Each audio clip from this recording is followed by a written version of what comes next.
یہ ملک عظیم ملک بننا تھا. ہمارے زمانے میں یہ عظیم ملک بن رہا تھا. یہ 60s میں جب میں بڑا ہو رہا تھا، یہ پاکستان کی جو بیوروکریسی تھی، سول سروس، یہ سارے ایشیا میں نمبر 1 سمجھی جاتی تھی. بڑی اس کی سٹینڈرڈ، کوالٹی، انٹیگریٹی. اور پھر آہستہ آہستہ ہم دوسرے راستے پہ چلے گئے جو ہماری تباہی کا راستہ ہے. ہماری مورالٹی رہ گئی، ہماری اخلاقیات آہستہ آہستہ چلی گئی.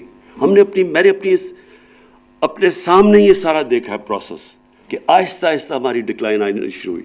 یہ یاد رکھیں کہ جو آپ کی معاشی ڈکلائن ہوتی ہے، اکنامک ڈکلائن، وہ نہیں پہلے آتی. پہلے آپ کی اخلاقیات گرتی ہے، پھر آپ کی معاشی ڈکلائن آتی ہے. آپ کی جو مورالٹی جب کریش کرتی ہے، اس کے بعد آپ کی اکانومی جاتی ہے. ساری آپ تیسری دنیا میں غریب ملک سارے دیکھ لیں، سارے غریب ملکوں کے اندر ایک چیز کامن ہوگی، کرپشن. اور کرپشن اس لیے کامن ہوگی کہ ان کے جو مورل ویلیوز گر جاتے ہیں. سارے امیر ترین ملکوں میں چلے جائیں، ان میں ایک چیز کامن ہوگی کہ ان کے اندر اخلاقی قوت ہوگی انصاف دینے کے لیے. ایک معاشرہ جس کے اندر اخلاقیات نہیں ہوتی، وہ انصاف بھی نہیں کر سکتا. وہ پھر NRO دیتا ہے، پھر وہ ڈیلز کرتا ہے چوروں سے.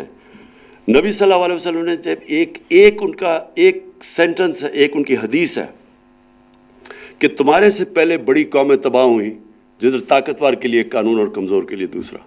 اس کا کیا مطلب ہے؟ کہ جو قوم انصاف نہیں کر سکتی، اگر آپ طاقتور کو قانون کے اوپر رکھ رہے ہیں، اس کا مطلب آپ انصاف نہیں کر سکتے.